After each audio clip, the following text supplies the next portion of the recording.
Bueno, y si te dice algo, Graciela, avísame. Listo. Bueno, hoy vamos a ver estos cuentos de Quiroga.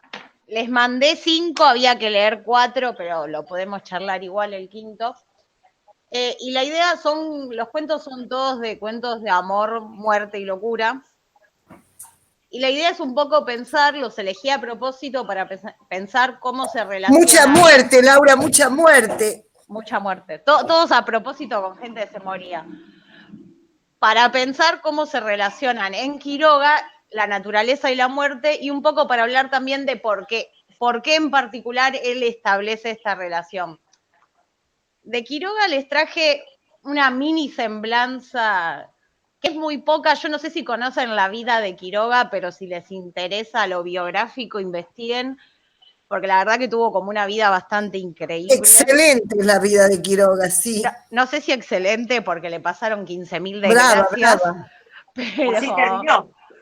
Es que el padre se mató, él mató a un hermano sin querer, él se terminó matando al estar enfermo, los hijos también se suicidaron, como una locura todo lo que le pasó. Sí, la verdad que sí.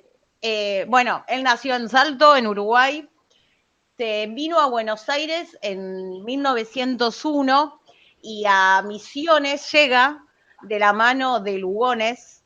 Va a una expedición con Leopoldo Lugones. Lugones lo lleva como fotógrafo, si yo no me acuerdo mal, y se enamora de todo lo que es Misiones, el Chaco, digamos, el monte chaqueño, y se queda a vivir allá. Va y viene en ciertos momentos, pero eventualmente ya se establece allá. No sé si sabían también que parece que tuvo un romance con Alfonsina Storni. Florida. Claro. Sí, yo también.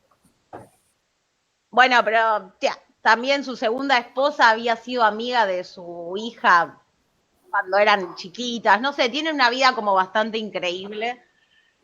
Así que... Hola, buenas tardes.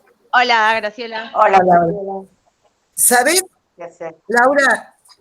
¿Sabés eso que a mí me encantó de su vida de la vez que le fueron a dar el premio? No, contame. Llegó a la puerta del hotel donde tenía que recibir el premio y fue vestido como él vestía. Y le dijeron, no, señor, si no trae traje y corbata no puede entrar. Así que volvió a su casa, envolvió el traje y la corbata, la puso en una caja y mandó una persona con el traje y la corbata que dijera que si lo que le interesaba era el traje y la corbata de Quiroga, ahí lo tenían. Que él vestía como vestía. Mirá qué genial. Sí.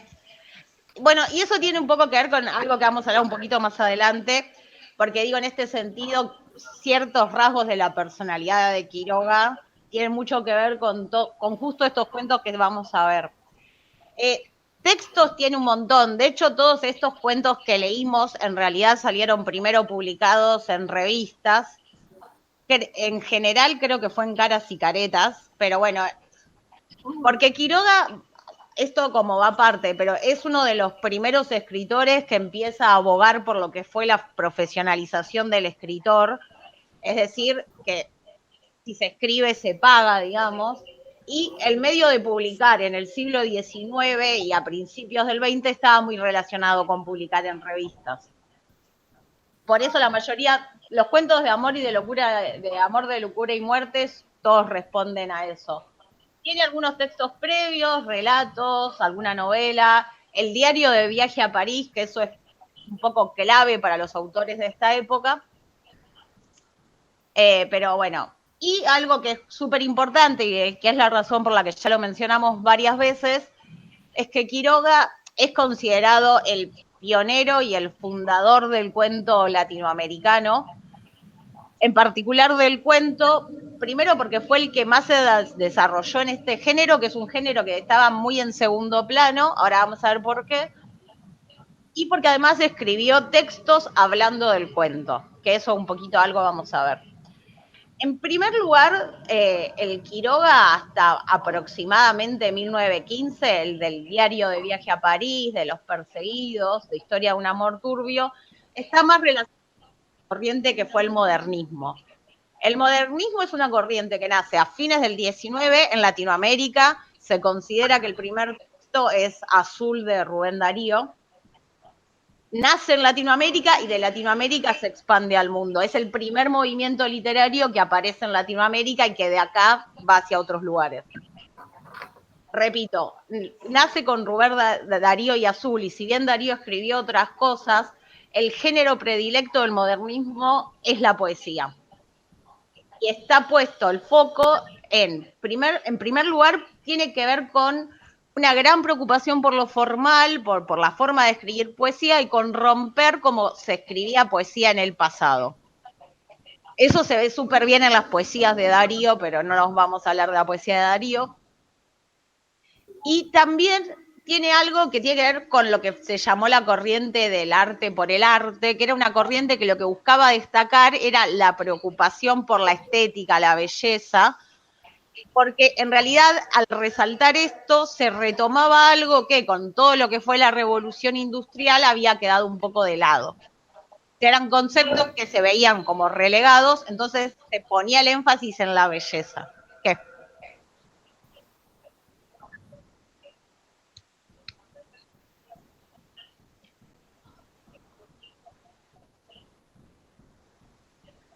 Es la misma época.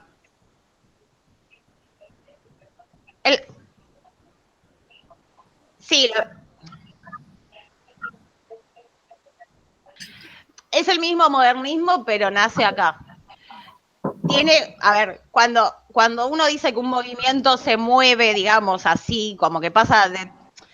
Primero, no es un movimiento que busque destacar lo local, esto es importante. Esto se ve bastante en los cuentos de Quiroga, que si bien se trata de usar un lenguaje propio del lugar, no llega a usar un lenguaje regionalista. No es lo mismo, pero bueno, digo, al estar preocupado por la estética y por la belleza, es como bastante universal. Pero bueno, en Gaudí tiene ciertos rasgos particulares y el modernismo existe en otras literaturas. O sea, uno puede pensar que James Joyce, Virginia Woolf son modernistas, pero tiene otras características ese modernismo al modernismo latinoamericano.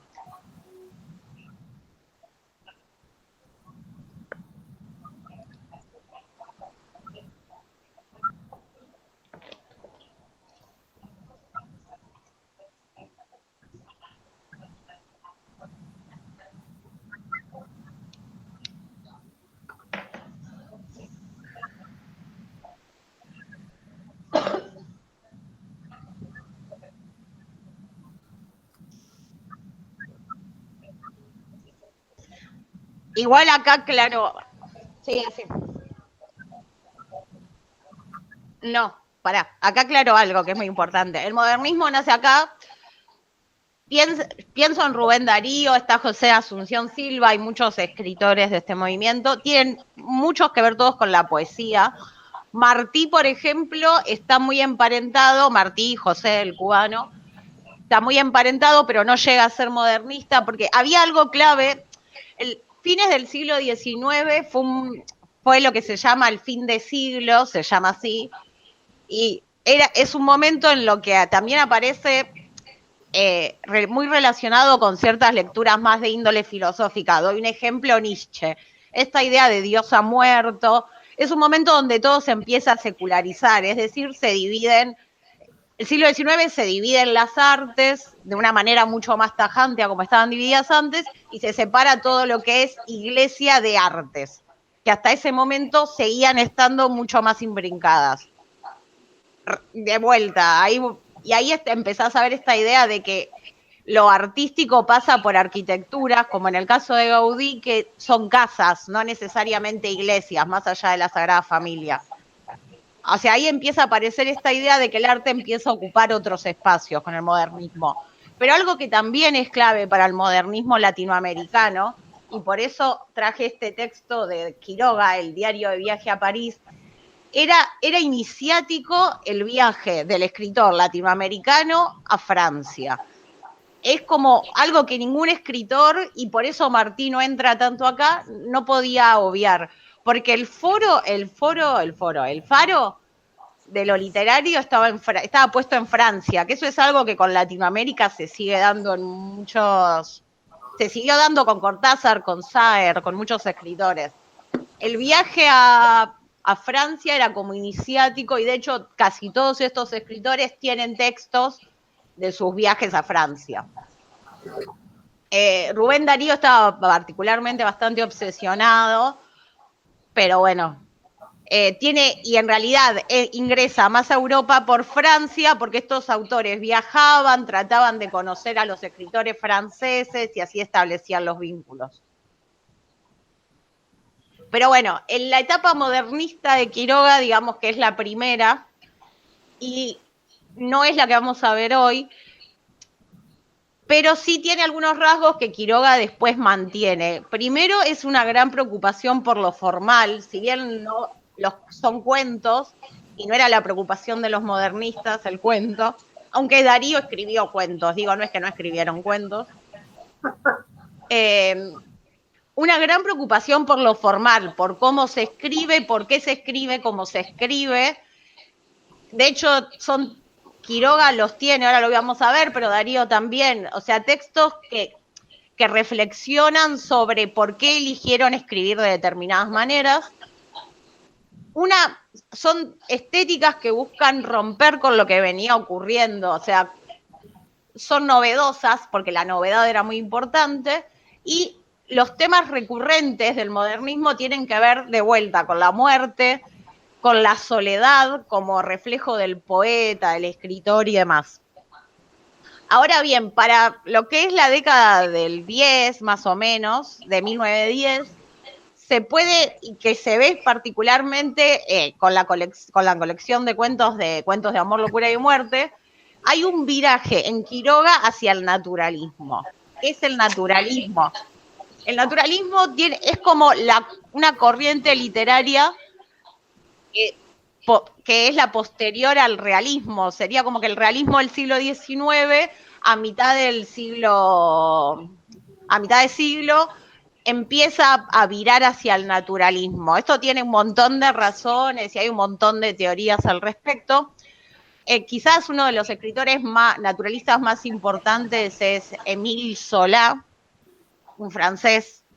Y tiene que ver, primero, que la descripción pasa a ser un recurso fundamental. Nosotras tenemos que pensar que en los relatos hay narración y descripción. Bueno, en el naturalismo la descripción pasa a ser igual de importante que la narración, y hay una idea de mostrar la realidad, entre comillas, objetivamente, como si fuera una fotografía. Entonces lo que vemos es mucha atención al detalle. La descripción de los espacios, de las vestimentas, es mucho más detallada. ¿Hay alguien que está cortando algo en algún lugar, chicas? Bueno, gracias. Sí, gracias. Bueno, eso. Tiene que ver con una descripción muy detallada que pretende ser fotográfica, porque también pensemos que a mitad del siglo XIX es cuando el recurso de la fotografía se empieza a expandir. El siglo XIX es muy interesante porque es el momento en que las artes se empiezan a mezclar de maneras diferentes a que se venían mezclando. ¿A qué voy con esto? Digo, lo que hace acá la literatura es tomar algo que aparece, una técnica que deviene siendo artística, quizás al principio no, que aparece y la empieza a incorporar. De hecho, Quiroga también hace algo parecido con lo que es el cine. Tiene un par de cuentos que hablan sobre lo que era el fenómeno del cine, y también, de vuelta, el cine propone recursos que se pueden incorporar a lo literario y que son diferentes.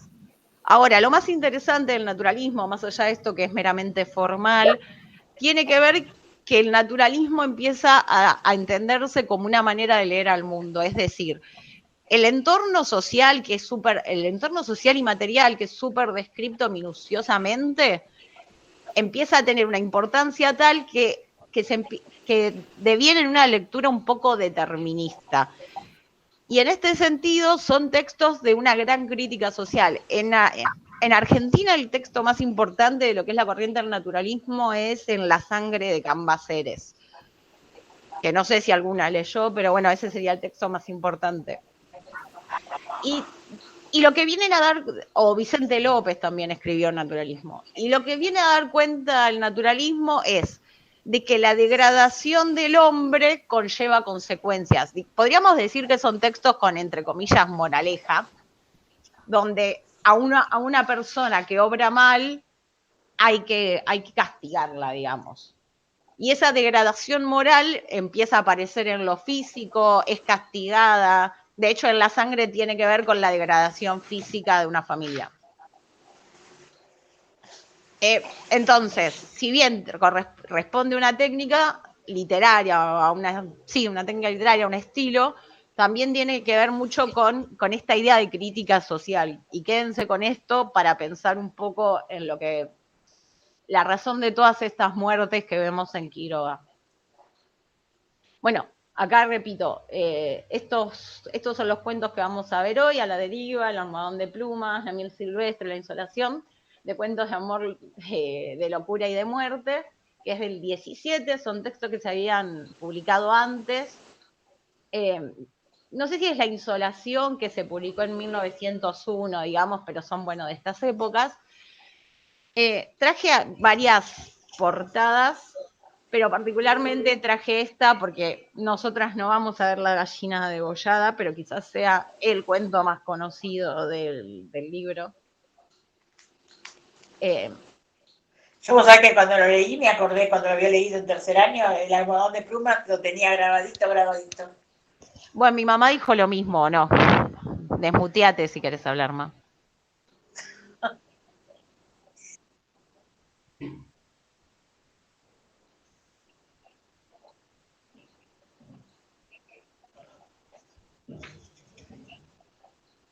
Pero antes de pasar a los cuentos en sí, les traje en 1927, Quiroga escribe lo que él llamó el decálogo del perfecto cuentista. Tiene un par de textos más de esta índole y lo que hace es dar 10 puntos de cómo escribir un cuento perfecto, pero esos puntos, yo traje 3 nada más, nos dan también a nosotras la pauta de a qué poner el ojo a la hora de leer, no solo en Quiroga, sino en general.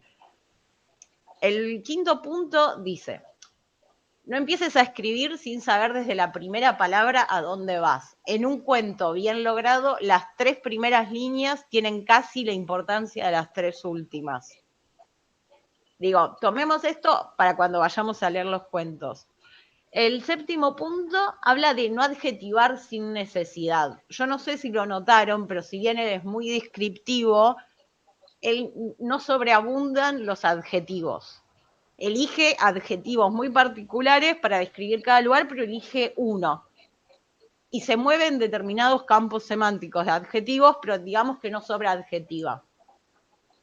¿Por qué? Porque inútiles serán cuántas colas de color adhieras a un sustantivo débil. Si hallas el que es preciso, él solo tendrá un color incomparable. Y por último, habla de los personajes. Dice: toma tus personajes de la mano y llévalos firmemente hasta el final, sin ver otra cosa que el camino que les trazaste. Fíjense que esto se ve muy bien en los cuentos. No nos perdemos en detalles aleatorios de los personajes, sino que todo lo que se nombra tiene que ver con lo que les va a pasar a los personajes. En el caso de Alicia, en el caso de Benincasa, en el caso de los perros incluso. No te distraigas viendo tú lo que ellos no pueden ver o no les importa ver, que esto es importante. Digo, porque acá está reflexionando sobre el rol del narrador. Digo, el narrador no tiene que mencionar nada que no sea realmente importante para el relato, porque lo que se está poniendo por sobre los personajes, o lo que podría ser una psicología del personaje, es la narración, es qué es lo que va a pasar. El cuento tiene que contar algo muy específico. Y dice: no abuses del lector, un cuento es una novela depurada de ripios. Que bueno, la novela sí podría detenerse en otro tipo de detalles. Pero acá es interesante porque digamos que es el primer texto de Latinoamérica escrito sobre el cuento por un escritor. Esto existía en lo que es la literatura estadounidense, por ejemplo, porque porque Poe escribió un decálogo similar sobre el cuento, y Quiroga es un poco considerado el Poe latinoamericano, como el padre del cuento también. Y también por el tipo de cuentos. Hay como nosotros leímos Borges y Poe, se podría leer, por ejemplo, La gallina degollada y Poe, algún cuento de Poe, porque tienen muchas similitudes. Y bueno, responden también a una misma época. Poe es un poquito anterior, pero es este momento. Y entonces, en función de un poco este panorama más general y teórico, lo que vamos a pensar es cómo la naturaleza aparece enfrentada al hombre en todos estos cuentos. ¿Sí? Ahora, nosotros dijimos que esto pertenece a una corriente que tiene que ver con el naturalismo. ¿Por qué? Porque acá aparece la oposición entre naturaleza y hombre, en tanto el hombre irrumpe en la selva, y no le es un espacio que le es propio. ¿Sí? Y esta selva, que si uno la piensa, la selva es un espacio abierto, amplio, es un espacio que todo en los relatos va dando sensación de encierro y de lugar lúgubre, infernal, tenebroso. Por más que sea de día, el sol no pasa, los árboles arman como una jaula, digamos, lo encierran al hombre. Y al describir y al construir este espacio de esta manera, o el monte, no importa, es un espacio que propicia en el sujeto que lo transita diferentes tipos de estados, que pueden ser la locura, que puede ser la muerte, pero que también podría ser la liberación. Y esto lo podemos pensar un poquito con A la deriva, porque la muerte parecería ser la liberación en ese caso. Y esta disyuntiva entre naturaleza y hombre, entre selva y hombre, tiene un poco que ver, y acá aparece esta idea del naturalismo y la crítica social, con una idea que tiene un poco también que ver con la anécdota que contó Susana, que era la postura de Quiroga frente a este proyecto modernizador que estaba avanzando en Latinoamérica. Este proyecto modernizador... Perdón, y también indica la lucha contra la pobreza, porque viste que en los 4 está relacionado. Pero también porque, sí, eso es porque, ahora digo algo de eso, pero está muy bien. Este proyecto modernizador que tenía que ver, bueno, con la industrialización de América Latina, con la incorporación de tecnologías, este proyecto para Quiroga era un proyecto que no tenía asidero en América Latina. Está un poco esta idea de que la naturaleza expulsa al hombre que no pertenece a ese lugar, a ese espacio. Y este proyecto lo que hizo con el hombre es nublarle la vista y alejarlo de lo que verdaderamente es. Por eso también el hombre deja de saber cómo relacionarse con la naturaleza. Y esto se ve en particular bien en la miel silvestre. O quizás también en la insolación, pero digo, tenemos personajes que son totalmente ajenos al espacio y que el espacio, digamos, los castiga por estar tratando de entrar a él. Además, no es solo por entrar a él, sino que los castiga porque no entienden lo que sucede en el espacio. Entonces reciben como una pena.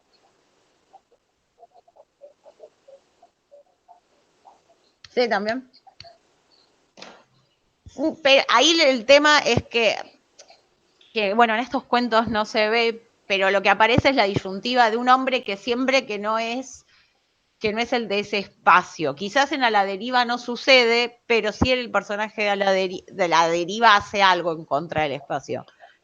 Pero quiero decir, quizás alguien que sí es nativo del espacio, sí lo sabe leer, sí lo sabe entender, porque es propio del espacio, ve, y quizás tiene que ver con lo que dijo Susana, con esta idea del empobrecimiento. En la insolación nosotros tenemos a Mr. Jones, tenemos a los perros y tenemos a los peones que aparecen como una sombra de fondo y que se habla que son pobres y demás. Y el final del relato va para ese lado, va para los indios pobres.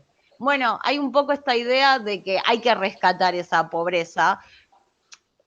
Primero es como una denuncia de que existe esa pobreza, pero al mismo tiempo es la idea de esta gente pobre no necesita este proyecto industrial, necesita otra cosa, ¿sí? Y lo que va mostrando es como la falla de cierto proyecto modernizador. Pero bueno, es un poco esta idea de la naturaleza expulsando al hombre que no respeta las reglas de la naturaleza o que no las sabe entender y no sigue las reglas que debería seguir, y a ese hombre se lo castiga. El almohadón de plumas se los puse un poco para ver otra variante, pero bueno, los otros tres cuentos, la miel silvestre, a la deriva y la insolación, guardan mucha relación con esta disyuntiva de hombre-naturaleza y qué pasa cuando entran en conflicto. Vamos a empezar por A la deriva. Yo les dije si tenían el cuento a mano, porque por ahí es más fácil para leerlo juntas. Porque, ¿quién me cuenta más o menos qué pasa en A la deriva?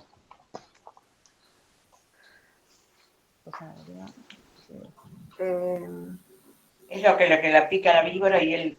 Sí, ese.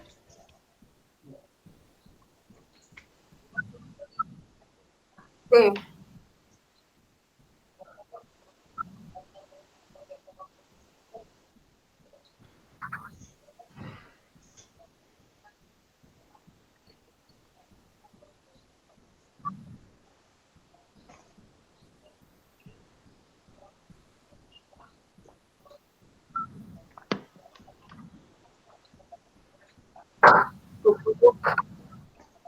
Bueno,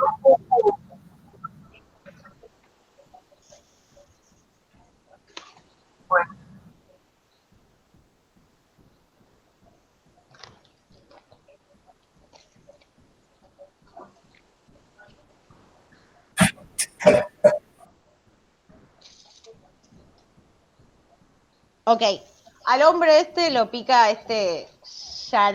Yararakusu. sí. ¿Y él qué hace? ¿Qué es lo primero que hace? Antes de buscar ayuda, antes de pedirle el aguardiente a la esposa. Antes hace otra cosa. Esperá.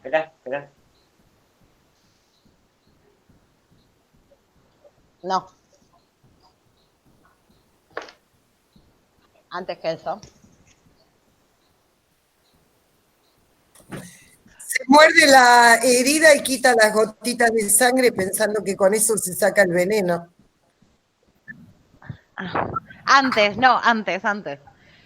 Leo el segundo párrafo. El hombre echó una veloz ojeada a su pie, donde 2 gotitas de sangre engrosaban dificultosamente, y sacó el machete de la cintura. La víbora vio la amenaza y hundió más la cabeza en el centro mismo de su espiral. Pero el machete cayó del lomo, dislocándole las vértebras. Es decir, este hombre, porque tomemos esto que él decía en el decálogo, las primeras 3 líneas son igual de importantes que las últimas. Lo primero que tenemos es que este hombre lo pisa la víbora, siente la mordedura, o sea, sabe que algo pasa, y ve la víbora. No tenemos más. Acá lo clave es que lo muerde. Pero la reacción de él antes de ligarse, de curarse, de chuparse el veneno, es matar a la víbora. O sea, ¿qué es lo que hace ahí? Agrede a la naturaleza directamente. Nada. Esa es su primera reacción. Y que en realidad sería la acción que se nos puede presentar como problemática. Porque después es él tratando de curarse, digamos, constantemente. Va a la casa, la esposa le da la caña, él no se da cuenta que es caña porque claramente ya está como envenenado o mal, y se va a buscar a este amigo, el compadre este, ¿no? Y ahí es cuando desde la casa de este compadre agarra la balsa, creo que es, y la canoa, y se va por el Paraná hasta este pueblo. Y ahí aparece otro elemento de la selva, que es El monte está... el río. Ah, Porque él es desde el río en que empieza a describir la selva. O sea, este a la deriva del título es a la deriva de la vida de este hombre, y al mismo tiempo es el viaje a la deriva por el río. O sea, da un poco esta idea de descenso a la muerte, un poco más clásica, que tiene que ver con esto de descender por el río de la muerte al Averno. Y leo un poquito esta descripción, este párrafo está en la segunda página. Hacia Está adelante. hermosa la descripción del costado del río. Ay, Sí, claro, porque él dice, un poquito antes dice, en el silencio de la selva no se oye un solo rumor. Esto es súper importante y aparece en otros cuentos. Hay una idea de que la selva hay como un silencio que es súper ensordecedor, por ser un poco metafórica. El silencio de la selva es tan grande que ensordece, entre comillas. Y dice, el Paraná corre allí en el fondo de una inmensa olla cuyas paredes, altas de 100 metros, encajonan fúnebremente el río. Presten atención a esto, a esta manera que tiene de describir. Siempre con la muerte. Sí, fúnebremente el río. De las orillas bordeadas de negros bloques de basalto, asciende el bosque negro también. Acá las cosas son negras. Adelante, a los costados, desde la eterna muralla lúgubre, en cuyo fondo el río arremolinado se precipita en incesantes borbollones de agua fangosa. El paisaje es agresivo, o sea, esto es clave, el paisaje es agresivo. Él lo está contemplando desde la canoa y percibe que el paisaje es agresivo. Y reina en él un silencio de muerte. Todo conduce al mismo Lo que pasa lugar. es que él ve la muerte en ese momento, está viendo que llega a la muerte. Claro, pero al mismo tiempo, él la muerte la lleva en sí y sin embargo se la empieza a ver en el paisaje, ¿se entiende? Claro. Claro, un poco por ese lado. O sea, él lleva la muerte en sí porque a él lo picó la víbora esta. Pero sin embargo, él empieza a ver cómo a su alrededor todo este paisaje también es muerte. Digo, es un paisaje agresivo, eso es re interesante. Y justo termina este párrafo diciendo, al atardecer, sin embargo, su belleza sombría y calma cobra una majestad única. Y acá se da un poco esta idea de que si bien este viaje es el descenso a la muerte de Paulino, empieza a sentir como una sensación donde ya no siente dolor, siente bienestar, que vendría a ser como algún tipo de alucinación que tiene, y empieza a recordar cosas, a pensar en cuestiones, digamos, de su vida.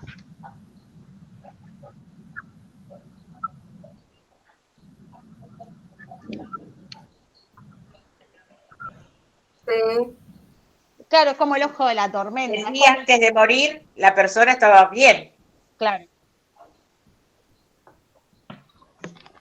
Claro, acá es como un segundo, pero un poco aplica esa idea. Que aparte es una idea súper literaria, o sea, más allá de que pase en la realidad, pero como que a la literatura llega muy bien, porque sabés que le va a pasar algo ya desde el principio. O sea, vos sabés desde el principio que a este hombre no le va a ir bien. Y sin embargo tenés como este último momento de luz, porque hay un poco, esto ya lo vimos varias veces, pero cada vez que aparece la muerte, no siempre, pero muchas veces que aparece la muerte, aparece muy ligada a la vida, porque de vuelta, este paisaje agresivo, fúnebre, más adelante dice, ¿dónde está? Dice que la costa está entenebrecida, digo, es como todo un espacio tenebroso, pero al mismo tiempo alberga muchísima vida.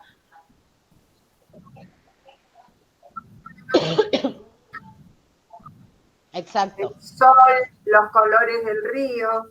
Los colores de los árboles, la cantidad, la víbora, digo, la fauna. O sea, lo tiene todo. Porque de vuelta, acá aparece esta idea de que el problema es el hombre. Exacto.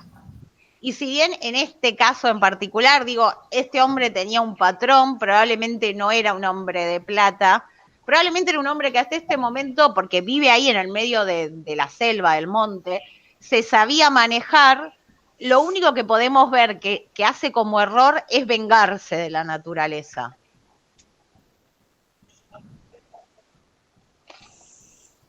Sí.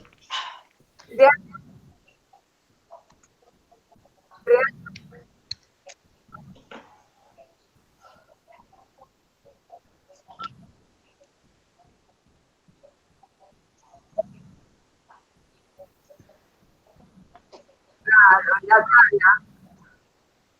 Sí, sí, es que es un poco esta idea de que ahí lo que hace el hombre en el proyecto modernizador es llevarse por adelante el territorio.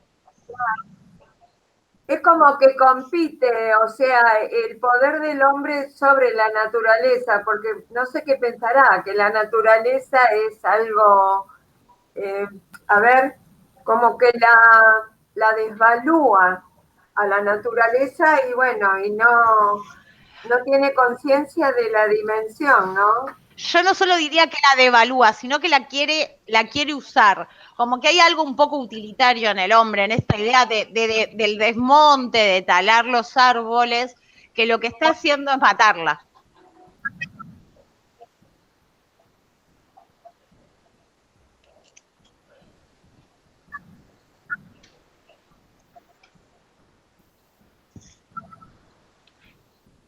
Es también el tipo de lectura, digo, de Quiroga. Quiroga algo lo fascinó mucho también de esta zona para irse a vivir allá.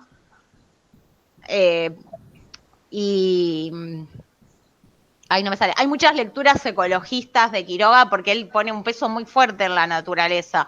Sí. Quizás más que acá en los cuentos de la selva, digo, se llaman los cuentos de la selva.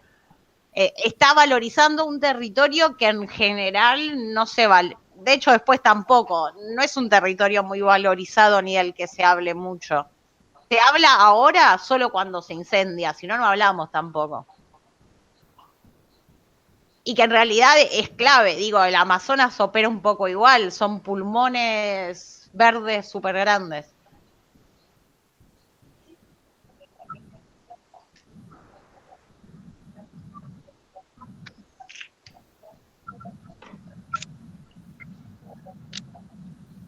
Bueno, sí, sí, es que viene un poco de la mano de esto, de penetrar en el mundo natural e invadirlo.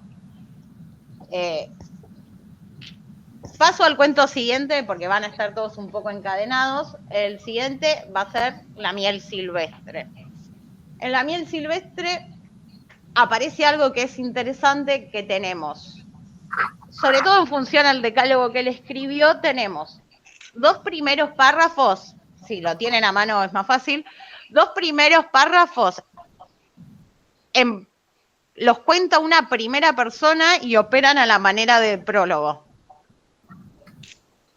Habla en primera persona de que el narrador tiene en el Salto Oriental, casualmente al narrador suena la voz del autor, dos primos que leyendo Julio Verne, les traigo como los detalles que van a ser importantes, se van a vivir al monte, se pierden en el monte por 2 días, aparecen a los 2 días siguientes vivos y dice, con gran asombro de sus hermanos menores, sabían andar aún en 2 pies y recordaban el habla. Entonces, tenemos estos primeros 2 párrafos que funcionan a la manera de prólogo de lo que después le va a pasar al protagonista de la historia que vamos a leer, que es Benincasa. Traigo esta idea de las profundas lecturas de Julio Verne porque ahí hay algo que es súper interesante de lo que está mezclando con esta referencia literaria son estos viajes súper estrambóticos de Verne a lo que... Digamos que para el momento lo que Verne escribiera una literatura de aventura / ciencia ficción. Digo, no existían los submarinos y demás. De hecho, a Verne se lo considera como que supo ver el futuro por ese tipo de cosas. Pero hay una idea como muy de aventura acá. Y Benincasa representa un poco eso. Es como alguien muy de la ciudad. De hecho, se nos dice que es contador público. O sea, no es un oficio, una profesión propia de esta zona. Es un contador público que también como que quiso mandarse a la aventura. Hay una idea como de aventura en Benincasa. No digo que no. Sí, sí. Y bueno, este hombre que se va a la aventura y marco esto de las Stromboot, de estas botas, porque se las menciona muchas veces y marcan un poco la dificultad del paso del hombre de la ciudad a este espacio, porque se dice que con el orgullo de sus Stromboot, el contador público cuidaba mucho de su calzado, evitándole arañazos y sucios contactos. Es decir, es un hombre de la ciudad que cuando llega a este lugar en busca de una aventura, sigue cuidando como esa idea de la vestimenta, que ahí aparece también de vuelta esta anécdota que contó Susana. ¿Qué hace este hombre ahí cuidando de unos borseos? O sea, no tiene ningún sentido. Pero se va mencionando esta idea de las botas para marcar un poco lo poco que Benincasa tiene que ver con el espacio. Y pasa de vuelta eso mismo con el fusil. Él quiere entrar primero con un fusil a la selva hasta que se da cuenta, y porque eso lo aprende, que el fusil no le va a hacer ni ninguna utilidad y lo que necesita es un machete para correr la vegetación. De hecho, y acá de vuelta vuelve a aparecer, vuelven a aparecer ciertos tipos ciertas maneras de adjetivar, como por ejemplo, Benincasa sintió fulminante deseo de conocer la vida de la selva. En consecuencia, bla, bla, bla, prefería como cierta vida burguesa antes que fortuita e infernal comida del bosque. Fíjense cómo después de estos dos primeros párrafos de prólogo, tenemos un párrafo de presentación de Benincasa donde se habla de que conocer la selva para él va a ser fulminante y se nos dice que la comida del bosque para él va a ser infernal. O sea, es como que el cuento ya deja esas pistas al principio y ya con eso ya nos adelanta al final, digamos. Pero más allá del tema de la miel, de la comida del bosque, lo que tenemos es que, ¿qué le pasa la primera noche que se queda ahí en el monte?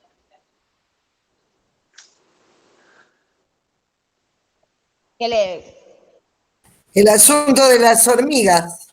Claro, las hormigas, la corrección. Que de vuelta van a hacer algo que va a volver a aparecer, porque acá traigo un poco de lo que dijo él en el decálogo del perfecto cuentista. Nada aparece porque sí, aparecen estas referencias primero a la comida, aparece la corrección y al final vuelven a aparecer las dos cosas puestas en conjunto,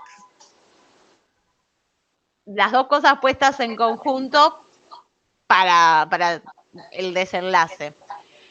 Y traje un poco esto de la corrección, porque antes hablamos del río en la deriva, y la corrección, estas hormigas carnívoras que comen todo, sea lo que sea, de vuelta son explicadas como si fueran un río, que me parece interesante, porque de por sí las hormigas son algo propio del espacio, pero al mismo tiempo adquieren una característica, es una característica de río, que como en la deriva es el que lo lleva hasta la muerte. De vuelta, esta corrección en forma de río es la que lleva a la muerte al protagonista.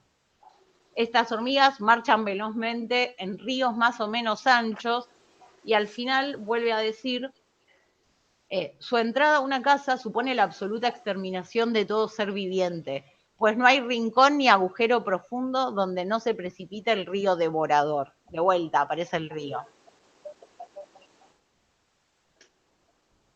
El amigo de las hormigas. Claro. Sí, sí. Se llaman así a las hormigas. Así se llaman las hormigas. Se llaman la corrección las hormigas carnívoras. Se refieren a las hormigas como la corrección, son las hormigas. Es como que las hormigas mantenían el equilibrio de la naturaleza, ¿no? Claro, algo así. O sea, te lleva a pensar eso, como... Porque corregían al que quería sobrepasar o avasallar a la naturaleza. A las que los invaden. Claro, totalmente. Sí, es que el nombre de la corrección yo no sé si existe realmente, pero da igual esa sensación de que están poniendo...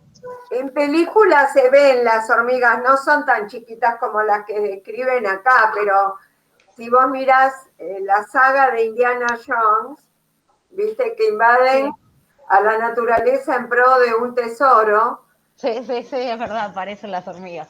Aparecen las hormigas que devoran a los soldados. Sí, sí, sí, sí. Sí, aparte hay algo que se da con las hormigas que es como más llamativo porque son tan pequeñas. Esto va a volver a aparecer en Almohadón de Plumas, pero digo, es como ese pequeño bicho, ese parásito Alacranes, que come todo. claro. Y bueno, tenemos esta primera aparición de la corrección y al día siguiente, dice el texto, se fue al monte Benincasa, esta vez con un machete porque ahora había aprendido que le iba a ser más útil. Y ahí apenas entra, se empieza de vuelta, como en el cuento anterior, a describir el monte como crepuscular y silencioso. Ajá. De la bullente vida tropical no hay a esa hora más, dice, que el teatro helado.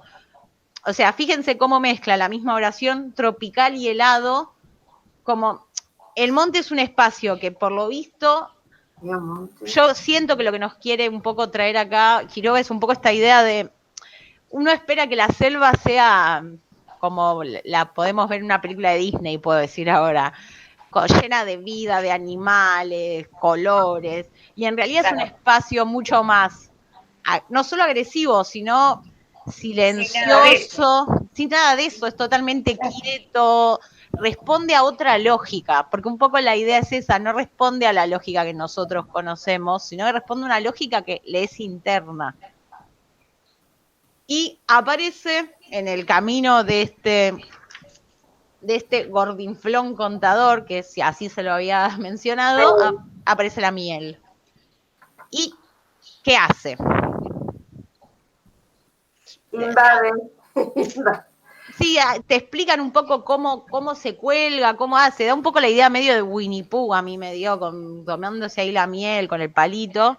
Lo tienta. Lo tienta, sí, sí, es como, funciona un poco así como la manzana de Eva, si se quiere. Algo así, sí. No podía resistírsele. Y se toma esa miel. Y en el camino de que él va tomando estos panales, porque dice que vació 5 panales, Sí. dice, los árboles y el suelo tomaban posturas por demás oblicuas y su cabeza acompañaba el vaivén del paisaje. Acá está bien, es un poco él el que se mueve, pero al mismo tiempo de vuelta aparece esta idea de que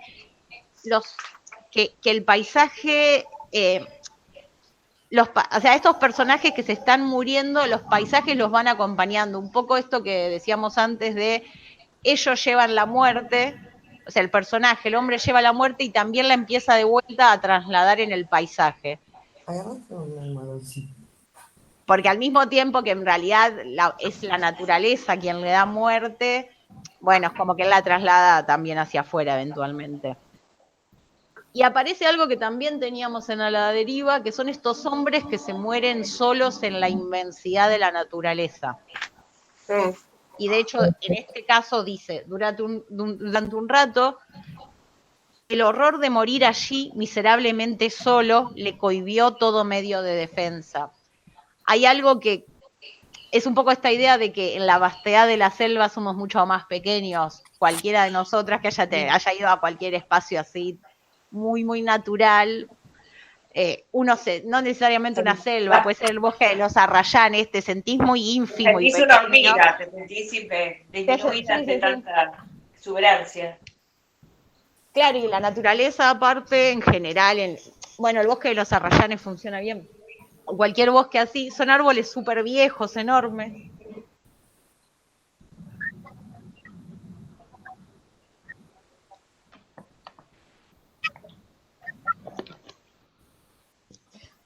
Y que eso igual es así. Y finalmente, leo, al final en la última hojita dice, tuvo aún fuerzas para arrancarse a ese último espanto y de pronto lanzó un grito, un verdadero alarido, en que la voz del hombre recobraba la tonalidad del niño aterrado. Por sus piernas trepaba un precipitado río, de vuelta aparece la palabra río, de hormigas negras. Alrededor de él, la corrección devoradora. ¿Me decís, negro, que estoy en mi curso, Marce? Oscurecía el suelo y el contador sintió por bajo del calzoncillo otra vez el río de hormigas carnívoras que subían. Ay, eso me impresionó a mí. Por favor. Terrible, terrible. Es llamativo. Acá aparece esto, un poco lo que decía Graciela, de la corrección devoradora. Estas hormigas como las que corrigen lo que no está en el espacio, las que devoran como devorarían también a un animal, porque un poco ahí el hombre pierde esta característica, entre comillas, civilizada que tiene y pasa a ser un animal más. Claro.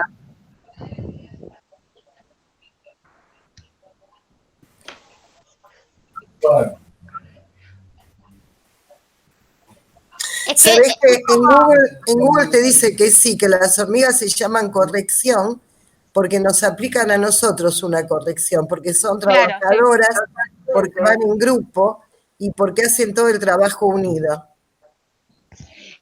Aparte, como que la naturaleza, las hormigas, la corrección y todo lo demás, el río, el monte, tienen bien claro como, a ver, metafóricamente, cuál es su objetivo, ¿no? Mientras que el hombre invade, le parece que puede, pero como que no tiene, es más, porque este hombre va para... la aventura, va para aventura, como de vacaciones. La previa antes de la boda de él.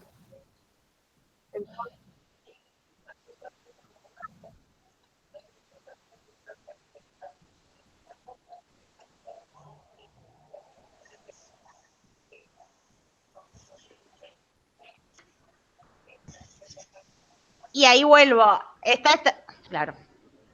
No, pero también de pronto la miel es un producto de la naturaleza que el hombre la usa, o sea, como que en cierto sentido la naturaleza le provee al hombre, pero el hombre lo da por sentado, como que tiene el derecho de... Sí. Pero esperen. Acá hay un poco de lo que dicen las dos, porque hay algo que es cierto en lo que dice Graciela. La miel es un producto natural, pero este hombre no come un poquito de miel, se come 5 panales. Todo. Hay una idea de que se excede con el uso de... Y de hecho, él no sabe leer la naturaleza, porque él cuando la empieza a comer siente que tiene un gusto a resina, que es un gusto raro, y en realidad...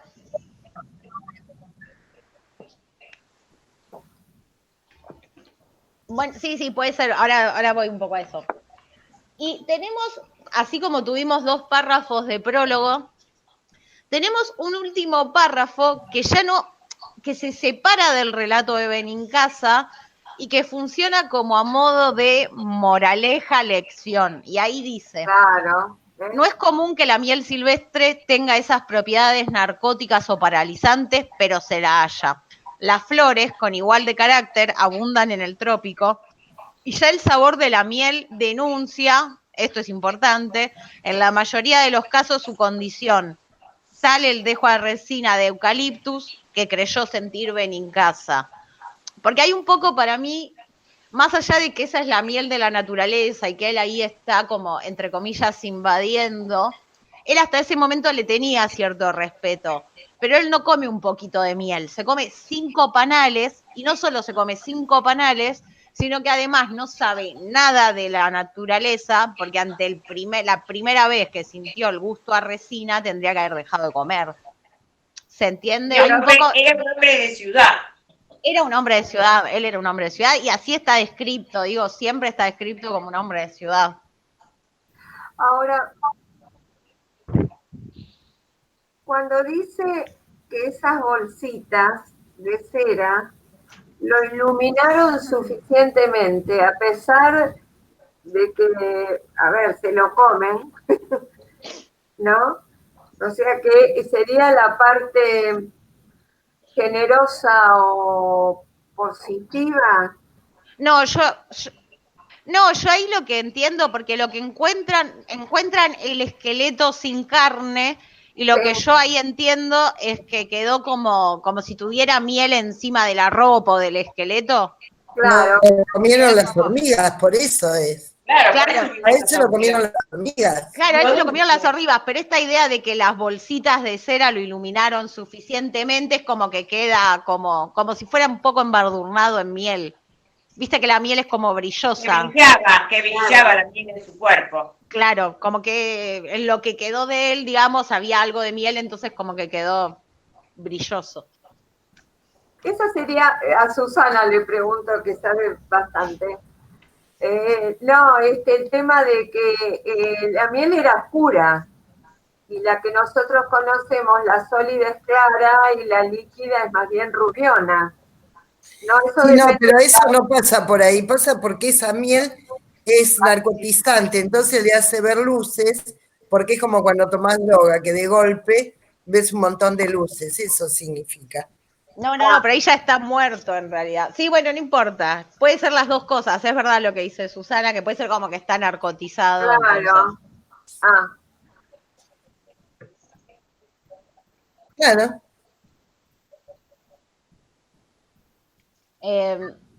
Y un poco más como en el medio de todo esto, pasamos al cuento siguiente que va a ser la insolación. Porque en la insolación, ¿quiénes son, digamos, nuestros protagonistas? los los perros. perros Los que hablan perros. y todo, Los perros hablan. los perros Hablan que entre hablan, ellos, hablan entre ellos. y que están preocupados por el futuro de su patrón. O sea, acá, porque acá seguimos estando en el monte chaqueño, digamos, pero se nos presenta la relación que se nos presenta como conflictiva es más la del animal y el hombre. Pero el animal y el hombre, no como en el caso de A la deriva o en el caso de la miel silvestre, sino los que conviven. Digo, el perro acá empieza a tener como dicen ustedes, características más humanizadas propias de que vive con el hombre. ¿Sí? Y ahí aparecen esta relación conflictiva y aparecen dos mundos diferentes retratados. Pero antes de eso, ¿alguna característica de estos perros, además de que hablan o de que ven cosas? ¿Qué tipo de perros son? ¿Qué tipo de nombres tienen? Son nombres No, ingleses. all de No, viajeros. tienen nombres de personas. No. No, pero más allá de eso, son nombres, tienen Sustantivos en inglés, objetivos. Aún sería. Tienen nombres. Empecemos por algo. Tienen nombres porque viven con el hombre. Acá hay algo importante. Fíjense que las abejas son la abeja, la corrección es la corrección, la víbora es la víbora, pero acá, al vivir con el hombre, empiezan a adquirir características de los hombres. Y no solo adquieren ese tipo de característica como lo es el nombre, o esta idea de propiedad, que también es propia de los hombres de vuelta, porque en la naturaleza no hay idea de propiedad, la propiedad es un invento del hombre.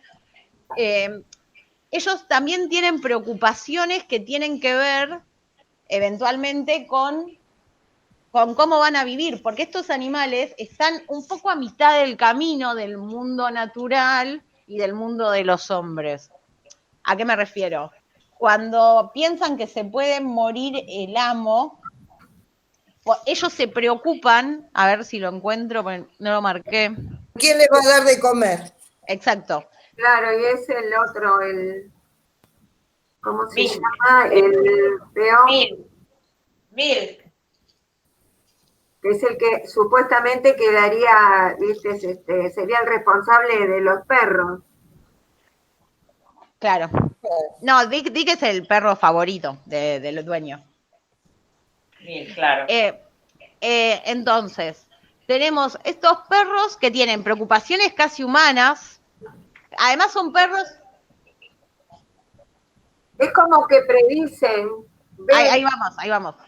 Más Estos, o sea, son animales, son de la naturaleza, pero empiezan a adquirir muchas características humanas. Esta idea de los nombres, de que se preocupan qué les va a pasar, son perros de raza, no es cualquier perro.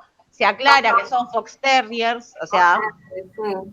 y se aclara que el dueño, todos tienen nombres en inglés, menos como dice el que tiene nombre indígena, que es Isondú. Sí, porque es Juan. ¿Cómo se llama? No, es un perro más. Sí, no, ya sé que es un perro más, pero tiene un nombre, Isondú, Isondú. nombre indígena. Sí, sí, sí, eso. Y fíjense que también uno de los perros tiene el labio partido por un coatí. Fíjense que estos perros están como un poco a mitad de camino entre el mundo natural y el mundo de los hombres. Pero porque el hombre imprime en este tipo de animales, entre comillas, que le voy a decir domésticos ahora, sus características. Pero hay algo que sigue diferenciando al mundo humano racional del mundo de los perros, que es esta como intuición, esto otro que pueden ver estos perros, ¿sí? Intuyen, saben, o sea, generalmente cuando, a ver, hay un enfermo en casa, los perros es como que se acoplan, están como cuidándolo, ¿viste? Sí, sí, sí. A Y la pasa, persona. pasa con los gatos o los perros que te ven mal y vienen. Hay algo como muy intuitivo de que conocen mucho al dueño. De hecho, acá se dice, ellos ya sabían que este Mr. Jones, que valga la aclaración, es Mr. Jones, tampoco, ni siquiera es de la ciudad de Buenos Aires, Sí. es inglés. Digo, acá hay algo como que también es importante. Este Mr. Jones que posee estas tierras, que tiene peones, fíjense cómo los perros tienen, los perros que son Fox Terriers tienen dos nombres en inglés, y tenemos a los peones que están todo el tiempo como fondo y como fondo del relato, y son los peones, son los peones. Exacto, como el cuatí, como la víbora son los peones, son como otra escala. Esta es una característica nuestra, que los gringos son dueños de las grandes chacras. Y en Misiones, sobre todo, en Misiones hubo mucho gringo, mucho alemán. Sí, eso es verdad. Después está Pero polaco me parece que es un poco de después. el cuidado de los perros a su patrón, porque el patrón le daba el whisky. Claro, pero acá voy a algo. Los perros tienen una intuición que primero se nos presenta en esto de que es verdad, los animales reconocen lo que le pasa al dueño, saben que estaba borracho y bueno, se van ahí a la sombra. Y lo cuidaba. Claro, pero son a la sombra. Eventualmente ven a esto que entienden que es la muerte. Que acá tomo esto, hay una creencia popular, así como esto de que los perros intuyen, que eso, bueno, un poco lo sabemos, por experiencias propias, que cuando los perros aúllan indican desgracia. Esto va a tener que ver con el final. Sí. Pero a partir de que estos perros ven la muerte, un poco primero se preocupan por qué va a pasar con ellos si este tipo se muere, porque no van a seguir teniendo esta vida buena que están teniendo. Ven al dueño y lo que hacen es empezar a perseguirlos. No sé si se dan cuenta cómo ellos empiezan a estar cada vez más pendientes de lo que hace el dueño. O sea, cada vez estarle más atrás, que quizás es una característica un poco propia cuando pensamos a los perros, que son como esta idea del perro faldero que te sigue, que quiere estar con vos. Empiezan a estar como mucho más pendientes, porque aparece un poco la idea de que apareció en los otros dos relatos, los otros dos hombres se mueren solos. El Mr. Jones no se muere solo. ¿Sí? Se mueven con los perros están ahí. Claro, pero no se muere solo. Claro, está bien, sí. No, aparece otro mister. ¿Dónde No, está? No. otro Mister no. Aparece, o sea, vuelve a aparecer la muerte, aparece esto del peón que va a buscar el caballo, toda esa cosa. ¿Y qué pasa con el caballo? El caballo se muere también. Se muere también. Sí. El caballo se muere también y ellos un poco como que se quedan tranquilos. Bueno, si la muerte buscaba a alguien, ya se lo llevó, se llevó al caballo. Claro, como que zafaba, ¿no? Sí. Pero, a ver, fue acá que aparece un amigo familiar de Mister, yo no me confundo. Ah, pero en el final, sí, en el final, pero... Me confundo de cuentas. No.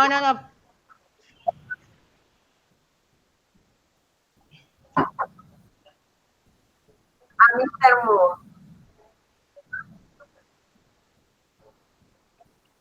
No, está bien, pero pará porque acá si no nos vamos a mezclar. Bueno, y lo que aparece del espacio, que no había aparecido tan fuerte en los otros cuentos, y bueno, que ya un poco nos lo esperamos desde el título, es esta idea del calor totalmente agobiante, de esto de la falta de sombra, de cómo hay que ir en busca de la sombra. ¿Y qué es lo que termina matando a Mr. Jones, digamos? Dice. Marchó de nuevo. Bueno, al calor quemante que crecía sin cesar desde hace 3 días, agregábase ahora el sofocamiento del tiempo descompuesto. El cielo estaba blanco y no se sentía un soplo de viento. El aire faltaba, con angustia cardíaca que no permitía concluir la respiración. Sí. Y dice después, Mr. Jones adquirió el convencimiento de que había traspasado su límite de resistencia. Claro. Hay una idea de que el hombre puja contra la naturaleza, piensa que va a poder más, pero en realidad no puede. Eso es lo que le falta al hombre. La naturaleza respeta al hombre desde el momento que le provee en algunos casos, pero el hombre la avasalla constantemente, ¿no? Por eso el tema a nuestra actualidad, el agujero de ozono, etcétera, etcétera, etcétera, ¿no? La tala, sí, como decía Alicia. Es como que es una omnipotencia del hombre en la naturaleza. Cree que está al total servicio de él, y no es así. Y dice ya hacia el final, los perros comprendieron que esta vez todo concluía porque su patrón continuaba caminando a igual paso como un autómata sin darse cuenta de nada. Los perros hundieron el rabo y corrieron de costado, aullando. Pasó un segundo y el encuentro se produjo. Mr. Jones se detuvo, giró sobre sí mismo y se desplomó. Traje este párrafo, que es, digamos, el párrafo final, la muerte de Mr. Jones, porque acá se da la idea de que el patrón continuaba caminando como un autómata. Esta idea del autómata es una idea es una idea que tomó bastante en algunos relatos Quiroga, en El hombre artificial, por ejemplo, porque también tiene un poco que ver con este clima de época, que tiene que ver con el proyecto modernizador. Bueno, una referencia más sencilla y un poquito posterior, pero que viene a cuento, es el Chaplin de tiempos modernos. Esta idea de que el proyecto modernizador que industrializa, lo que hace también es convertir al hombre en un autómata, en un robot, en alguien que hace las cosas como mecánicamente. Y lo marco porque es la única así referencia tan clara que tenemos en estos relatos, pero en realidad es algo que aparece bastante en Quiroga y en muchos autores de la época que siguen esta vertiente, digamos, más de denuncia ante este tipo de proyecto. Y acá lo que me parece interesante también es que Mr. Jones no solo no es propio de ese ambiente, sino que ni siquiera es latinoamericano. Digo, si el proyecto modernizador, como decíamos antes, no tiene asidero en América Latina, Quiroga parecería decir que tampoco tiene asidero esta gente totalmente extranjera, ni siquiera latinoamericana, que invade nuestro terreno. Bueno, y con los ingleses tienen mucho que ver, además, con el proyecto modernizador en sí acá. Digo, los trenes, por poner un ejemplo.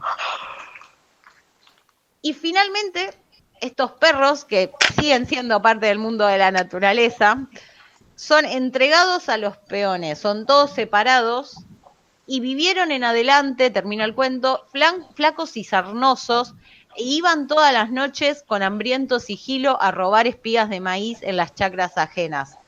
Sí.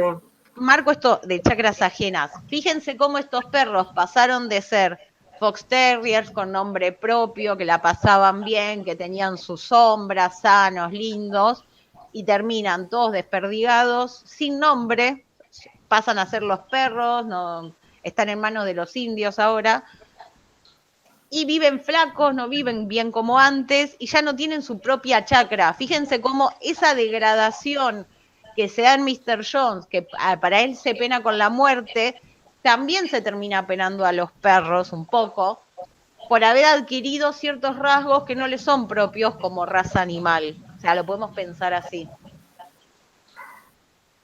No sé cómo lo ven ustedes, pero acá los perros terminan también cayendo en desgracia, así como cae en desgracia su dueño, y un poco terminan siendo, entre comillas, castigados. No. Son Fox Terriers, no son. No, y aparte son Fox Terriers, claramente. Vinieron con el patrón. Con él, claro. Con el dueño. Y esos perros Son vianudos iguales que los gringos. Claro, porque los perros Fox Terrier son de campo, bien de campo. Bien de sede.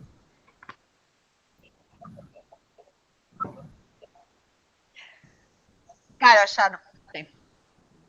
Sí. Pero bueno, acá aparece, bueno, esta idea un poco del animal domesticado, como hay como una mirada un poco crítica, si se quiere, ahí. Y aparece, bueno, esta idea que la traigo ahora, que no tiene tanto que ver con lo que estamos hablando, pero esto de que la muerte es inevitable. O sea, fíjense que ellos ven la muerte, prefieren creer que en realidad la muerte se llevó al caballo, pero no, la muerte es como no te podés escapar de la muerte. Pero bueno, la única diferencia grande que se presenta en relación a los cuentos anteriores es un poco esta idea de que el perro es muy fiel. O sea, fíjense cómo no lo dejan morir solo a él. Los otros dos hombres se murieron totalmente solos, pero este señor, este Mr. Jones, se murió rodeado de estos perros que evidentemente querían estar con él, sea por la razón que sea, querían estar con él. Lo cuidaban. ¿Qué?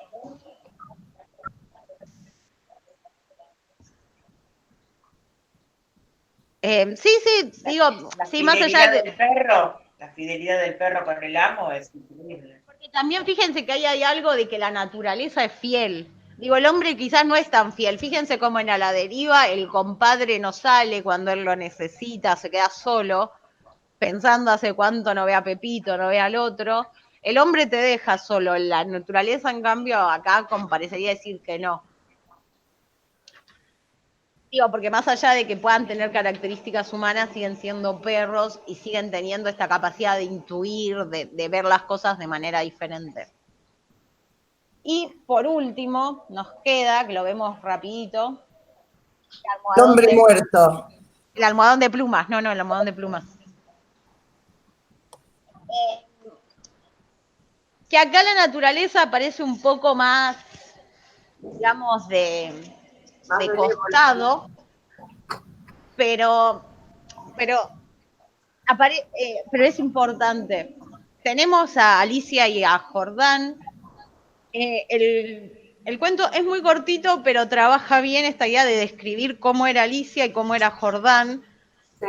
Ay. Este casamiento que, digamos, este matrimonio que se casó hace 3 meses, si yo no recuerdo mal. Sí, a partir de abril creo que. Sí, abril. En abril. Se casó en abril. Digo, ella es como la enamoradiza, angelical, tímida, rubia, clara. Sí. Y él, en cambio, como más severo, pero que la quería, digamos. Hay una idea como de que Alicia lo ablanda a Jordán. De hecho, él está muy preocupado por la salud de ella. Y apenas se empieza a poner mal, digamos, aparecen los médicos. Los médicos nunca entienden qué es lo que le pasa a Alicia, digamos. Es tremendo. Nunca, sí, es tremendo. Este cuento es medio bastante tremendo.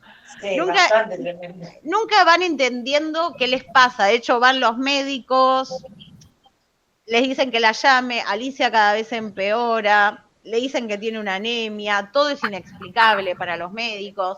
Al final porque cada vez estaba más pálida. Claro, al final de vuelta vuelven y directamente el cuento aclara, los médicos volvieron inútilmente porque no saben lo que le pasaba.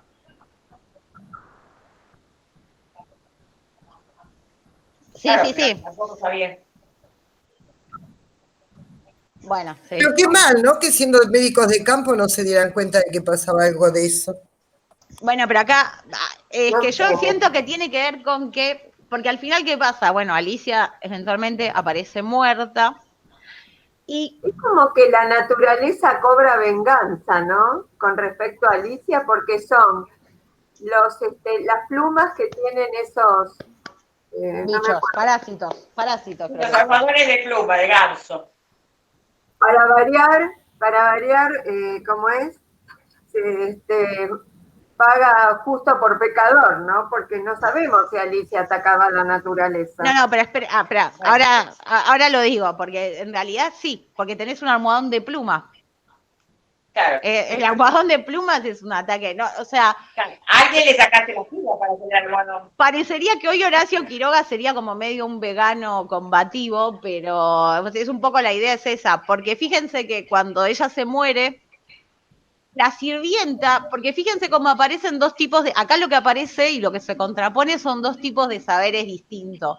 El saber de la medicina sigue siendo un saber del mundo civilizado y tiene que, sobre todo en esta época, la medicina tiene mucho que ver con o sea, son momentos donde la medicina avanza mucho, no sé, las transfusiones de sangre, por ejemplo, las operaciones, todo en este momento avanza mucho y el saber de la medicina tiene que ver con un mundo que tampoco es el mundo de la naturaleza. En cambio, esta sirvienta, acá se le dice la sirvienta, por eso me refiero a ella así, es la que se da cuenta de que pasa otra cosa, porque es la que toca se da cuenta que en el almohadón hay sangre, es la que tiene que agarrar el almohadón, es la que se da cuenta que parecen picaduras. Digamos, hay como una contraposición entre dos saberes y aparece un poco esta idea de que probablemente la sirvienta tiene un saber que el médico no podría tener. El saber tenía la sirvienta del lugar, del más sencillo. Y acá, claro, sí, es que totalmente. Y aparece algo que es esto que decías vos, es una almohada, la otra Graciela, es un almohadón de plumas. En realidad no es un almohadón de otra cosa. Y la pluma en realidad es un elemento de la naturaleza. Por eso también, como pasaba con la miel silvestre, tenemos como un último párrafo que funciona un poco a modo de moraleja, porque dice, estos parásitos de las aves, diminutos en el medio habitual, fíjense cómo estos parásitos tienen un medio habitual, que son las plumas de las aves, pero no en una almohada, en las aves. Llegan a adquirir en ciertas condiciones proporciones enormes. La sangre humana parece serle sumamente favorable y no es raro hallarlos en los almohadores de plumas. Fíjense cómo tienen un medio habitual, que es la pluma, pero en el ave, no en el almohadón. Claro. O sea que le sacan el hábitat. Es una... Sí, como... Pero eso es algo, eso es algo que se da en la naturaleza. A los rinocerontes, a los elefantes, tienen ese tipo de bichos, ¿no?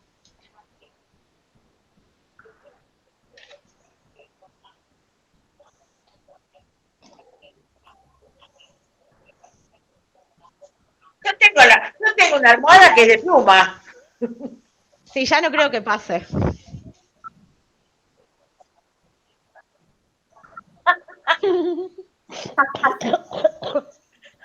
Abrila y fíjate, yo la voy a abrir a ver si hay. Lo seguro es que no vamos a tener más almohadones de plumas, no lo vamos a usar por la Y los acolchados de ganso, de pluma de ganso en Polonia son muy habituales.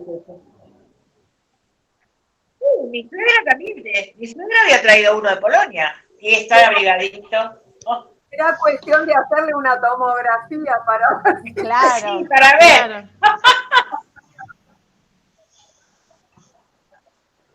Ahora,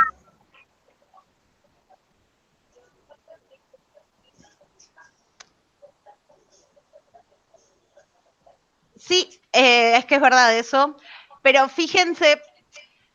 ¿Del almohadón o del casamiento? De las dos. Laura, pregunto algo. Dime. ¿Estos parásitos representarían el correctivo como las hormigas?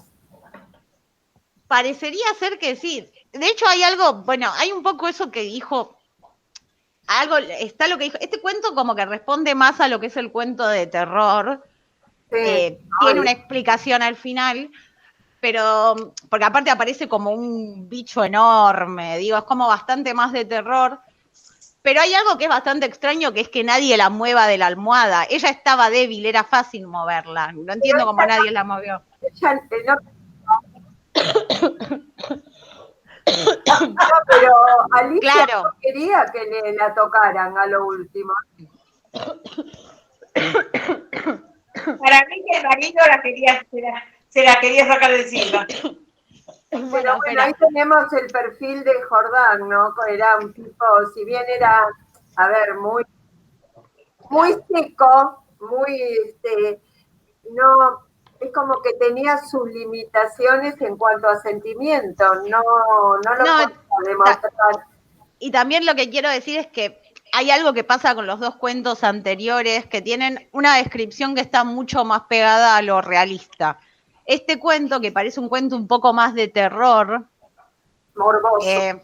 Claro, pero digo más de terror en el sentido que responde un poco más a otro género, y es un género donde en el terror no podés explicar todo tanto, porque si no las cosas no van a pasar, no te va a salir un bicho enorme de la almohada. Entonces, bueno, por ahí esto que a nosotras nos causa un poco de gracia, de que nadie la moviera o le cambiara las sábanas o nada, es lo que también posibilita el desenlace, entonces no te podés poner a explicarlo. Pero sí hay algo que se los marco así por arriba. Ya al principio se va diciendo ese extraño nido de amor. Hay como un juego que aparecen todos, que ya desde el principio se te va anticipando qué es eso que va a pasar. Digo, las plumas, las aves, el nido de amor, bueno, va apareciendo. Y quizás nos podemos preguntar un poco, como decía Graciela, está bien, si todas las almohadas eran de plumas, ¿por qué la paga, entre comillas, Alicia? Pero bueno, eso quizás... Yo te digo una cosa, Laura. Merece otra lectura, pero... Tuve una previa, ¿no? Cuando vi la relación o la vinculación de esta pareja y leí el título, dije, con el almohadón de plumas la va a matar. Sí, da un poco esa idea. Yo cuando lo leí por primera vez pensé lo mismo. ¿No? Y nada que ver, es el almohadón que la mata. No, y fíjense algo, porque como llamo a modo de cierre, todos estos cuentos están en cuentos de amor, de locura y de muerte. La muerte la vemos claramente en todos, y el amor aparece acá. Podemos pensar que aparece en la insolación, la locura aparece en la deriva. Pero digo, fíjense cómo hay una relación entre el amor y la muerte que hace Quiroga y que acá se presenta en este matrimonio. Y fíjense que la primera hora... Sí, la locura también.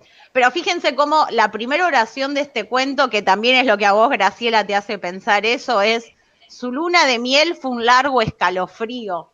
Claro. O sea, se nos presenta un matrimonio como que está bien, pero también nos hace todo el tiempo sospechar de que pasa algo.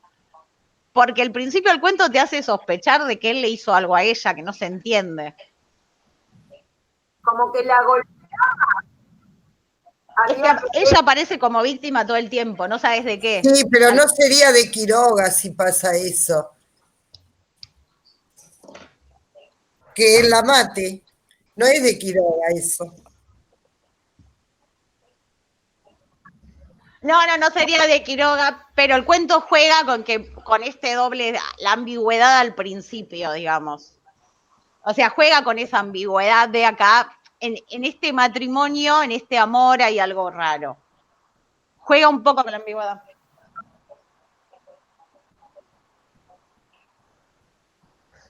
Pero igual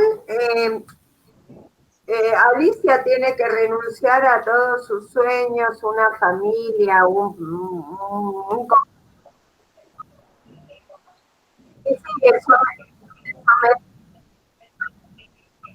claro, el sometimiento. No, 17. Es de un poquito antes, porque todos los publicó antes, pero sí, ponele 1910, irrelevante, la misma mujer. Es cierto, Laura, él publicaba en Caras y Caretas, yo los tenía.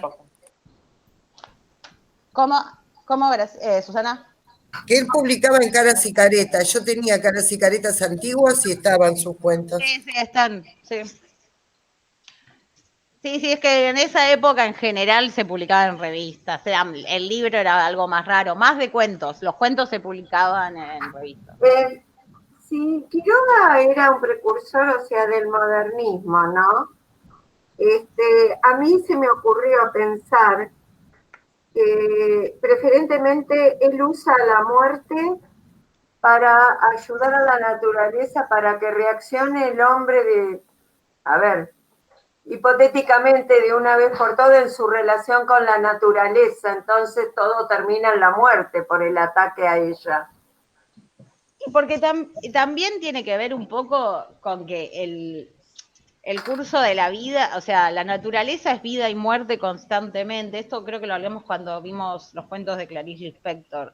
En la naturaleza, o sea, en la naturaleza o en esta idea de lo verde que vimos la vez pasada, siempre encierra vida y muerte. Sí. Acá, en estos casos en particular, tiene algo un poco más que ver con un castigo. Y es voy a hacer una aclaración. El modernismo, o sea, esto ya no es muy modernista en Quiroga, y el modernismo no estaba muy preocupado por la naturaleza. Eso es como una preocupación muy propia de Quiroga, y de hecho no hay muchos autores, incluso al día de hoy, que tengan una preocupación que se pueda leer de manera tan ecologista. De hecho, hay muchas lecturas de Quiroga que tienen que ver con lo ecologista, porque si uno empieza a pensar en estos cuentos, hay una idea todo el tiempo de la naturaleza castigando al hombre por pasarse de la raya, por no seguir las reglas. Que eso es lo que lo hace súper actual y que podamos hablar mientras leemos a Quiroga, no sé, de los incendios en los bosques, en las selvas, en el Paraná, no importa. Sí. Y bueno, lo del almohadón de pluma ya es un poco más exagerado, pero yo repito ahí, tiene que ver con que, como dice Susana, es un cuento de Quiroga, pero al mismo tiempo está mucho más ligado a una literatura de terror que los otros cuentos. Lo que es muy interesante y muy novedoso, en particular de los otros cuentos que leímos, tiene que ver con que la descripción de la selva deja de ser, es mucho más realista, deja de ser como esta idea que yo dije, como más de Disney, más feliz. Y el hecho de pasar a una descripción más realista de la selva es la que le hace adquirir un carácter monstruoso, porque para nosotros como hombres de la ciudad, y cuando digo hombres de la ciudad también pensemos en Quiroga, digo, Quiroga es un hombre más de la ciudad que de la selva, y de hecho él es escritor, tampoco es que está varando la tierra. Entonces, hacer una descripción más realista de un espacio que es tan ajeno para nosotros es lo que lo hace monstruoso. Y lo hace monstruoso también un poco esta idea de pensar lo ínfimo que es el ser humano en ese espacio, la soledad, bueno, y todas las demás características que tiene la selva como espacio.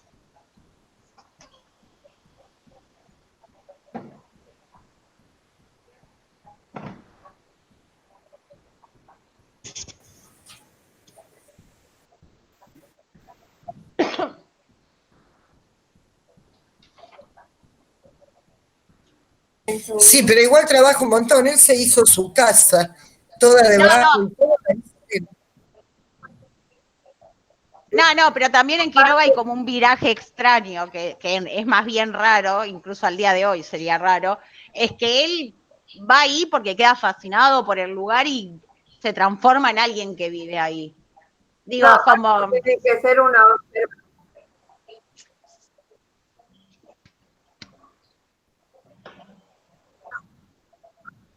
Y aparte, no siendo en estos cuentos, pero él escribe mucho sobre los animales, observa mucho el comportamiento de los animales.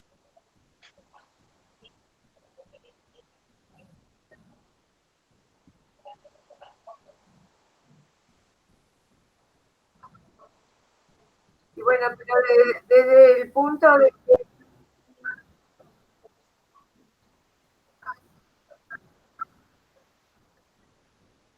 La soledad del artista, a la hora de...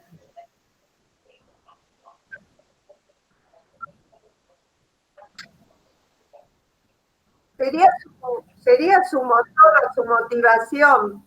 Viste que los que practican o los que hacen arte siempre buscan una motivación, algo que los lleve a su inspiración, ¿no? Y aparte ser conocedor desde la observación de este medio, que es la naturaleza. Está un poco eso, y hay una preocupación que yo siento que en Quiroga era muy real por el espacio y por dar cuenta del espacio. Es esta idea de que lo que no se nombra no existe. Bueno, es necesario también llevarlo a la literatura porque es un espacio real y la literatura es una manera más de dar cuenta del mundo en el que vivimos. Claro. De hecho, tiene, que es algo que yo mucho no hablé, pero el que lo dijo Susana y lo traigo ahora, hay una, no solo hay una crítica social, sino que también hay un panorama de época en los personajes. Tenemos a los peones de fondo, a esta sirvienta, tenemos al protagonista de a la deriva, que él tenía patrón, parecería ser un peón más, Paulino, el protagonista de La Deriva. Tenemos a Benincasa, que es alguien que de la ciudad, con sus botas, sus buenas botas, digamos, se puede dar el lujo de querer darse la aventura sin conocer el espacio. Fíjense cómo ahí hay todo como un panorama de personajes de la época y hay una crítica a esos personajes. Y en el caso de que no haya una crítica en sí, como quizás con la sirvienta o con los peones, ¿por qué no hay una crítica ahí? Porque también hay una manera de ponerlos como, de elevarlos, mientras al resto se los critica, mientras los médicos son medio inútiles, la sirvienta entiende la situación. Mientras Mr. Jones no respeta el espacio, entonces como que sobrepuja, o sea, lo que él puede hacer frente a lo que sucede en el ambiente, los peones no les pasa nada. Eso. Y sí, porque son conocedores y respetuosos. Claro, es otra manera de hacer una crítica social. Fíjense a quién también le cae el castigo, digamos.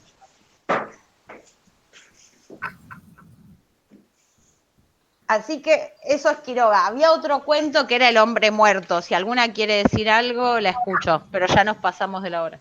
Bueno, no, el hombre muerto, a mí me da la impresión de cómo aparece el monte, el machete, como elementos contundentes para defenderse de la naturaleza. Y vos sabés que toda esta descripción de cómo él, la causa por la cual él queda tendido en el césped, y medio como que confía, porque a determinada hora lo llama la mujer con los hijos para comer, pasa el caballo, todos son como salvadores de esta posible, o para prevenir o para que la muerte no ocurra, ¿no? Él como que tiene la esperanza que a las 12:30, creo que era, ya la llamaban para comer. Pero vos sabés que al final yo puse un signo de interrogación y puse, ¿muere? Pero después dice que él descansa. Es un poco esto que decíamos antes de que la muerte tiene algo de liberador también. De hecho se llama El hombre muerto, así que el hombre muere. Digo, ya el título no te deja mucho lugar a duda ahí. Y digamos que Quiroga no va por el doble sentido y el final abierto. Fíjense que teníamos hasta como unas especies de epílogos con moraleja. O sea, él no deja el final abierto. Este hombre se muere. Descansa porque deja de sufrir. Se libera, si querés. Pero claro, sí, como todo. Claro. Muerto en vida, exacto. Y como describe la agonía, ¿no? Porque no es que muere así, ¡pah!, de golpe. Por ejemplo, Mr. John, que camina automáticamente, yo digo, es una agonía de pie. Y después se desploma, ¿no? Eso también se ve. Sí, exactamente. Sabemos que indefectiblemente el momento va a llegar, y eso que queda para el que lee, va, por lo menos para mí, ¿no? Como uno, a medida que pasan los años, cómo es que se va preparando para la muerte, ¿no? Pues yo, por ejemplo, personalmente era algo que pensaba con terror. cuando era adolescente, cuando me di cuenta de que no íbamos a estar más físicamente.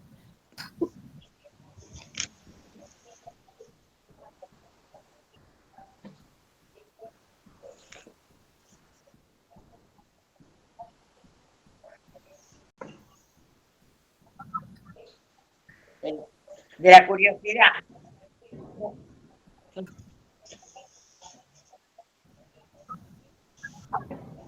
Curiosidad. No tengo miedo, tengo curiosidad, me dijo la mamá. Claro.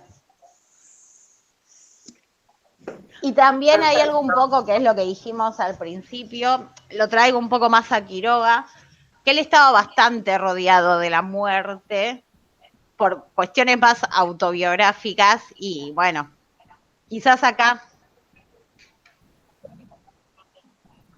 claro, porque ahí de vuelta la muerte es como, es inevitable, es así. Exactamente. Claro. Exacto. Así que bueno, eso fue Quiroga, que para mí es muy lindo, pero es muy lúgubre igual. Ay, yo cuando leí los cuentos ayer dije, pero todo muerte, todo muerte. Todos muertos.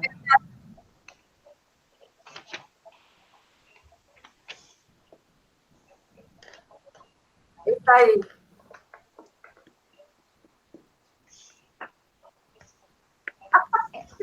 Para la próxima les voy a dar unos cuentos, creo que 2.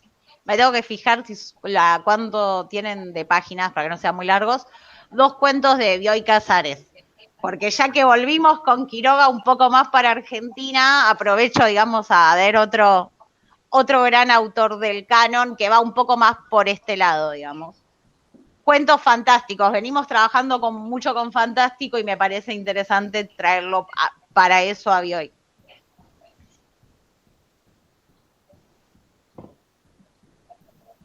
Yo no leí mucho de Bioy Casares, leí el que escribió Bioy Casares con Borges. ¿De qué tipo es la literatura? ¿Es tirando a Borges o tirando a Quiroga? Con Borges, Bioy tiene muchos relatos policiales. Están, bueno, los de Isidro Parodi, que son de los dos. Bioy es más fantástico. Digamos que como que su gran texto, que es La invención de Morel, la novela, ese vos lo tenés. La invención de Morel tiene más que ver con la literatura fantástica / incluso la invención de Morel se usó mucho para lo que es la ciencia ficción. Y los cuentos que yo traigo van más para el lado de lo fantástico. Para el Borges más del Aleph, si querés. Y digamos que Bioy está a medio camino entre quizás ese Borges del Aleph, como un poco más fantástico, y cierta literatura de Silvina Ocampo, de Cortázar, mucho más ligada a lo fantástico. A los pájaros en la boca. A los pájaros en la boca, claro, sí, es más de esa línea. Pero bueno, con Borges escribió, con Silvina Ocampo escribió también Los que aman odian, que se hizo la película con Franchella y Luisana Lopilato. Yo no la vi, pero bueno, eso. Así que bueno, eso igual mañana les mando bien los cuentos que son.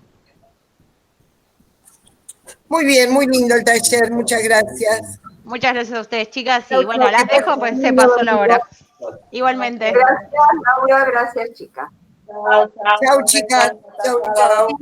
Chao. Buen fin de